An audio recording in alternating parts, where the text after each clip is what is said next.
And what a lot of them mean by this is that they want to get people out of their private cars and they want to get them onto public transport. And in order to do that, you need a system which has sensors, which tells you what the traffic flows are like.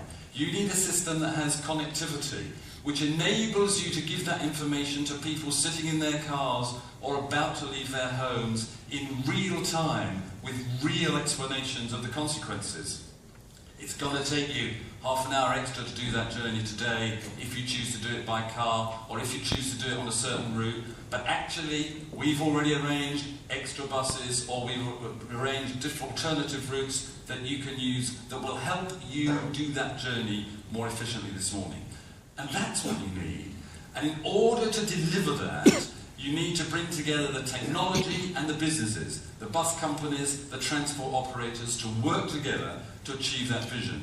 And you have to bear in mind, in my view, that you've got to do something more than Google Maps will do for you. Google Maps will do only some of that stuff.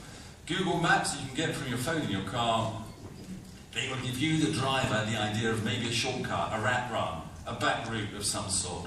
But if you're going to make this really smart and you're going to do it at city level, you've got to do it in a way which integrates all the players, bus companies, transport companies, and so on.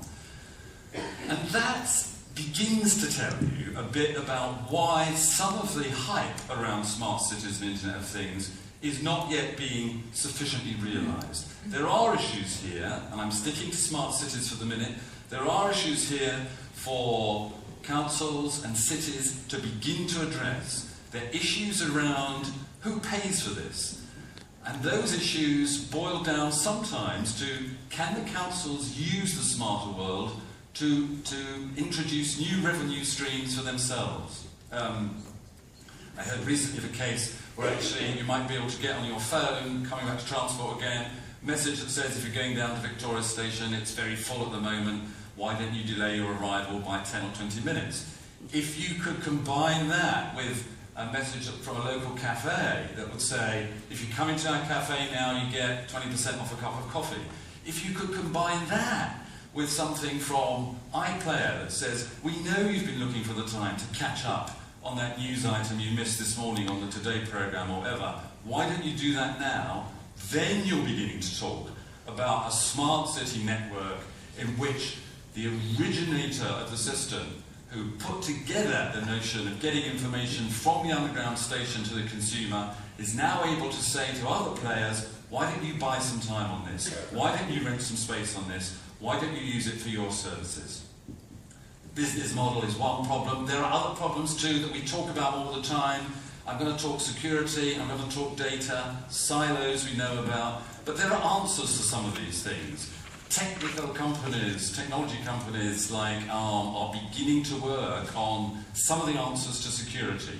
Security splits into two. Data security is all about making sure no one hacks into your data as it travels from A to B, or whether it's in storage. Data protection, the other wing of this, is something quite different. Data protection is all about making sure that the people who get your data authorizedly do with it only what you want and nothing else. And the technology can take care of data security, but we need something different to take care of data protection.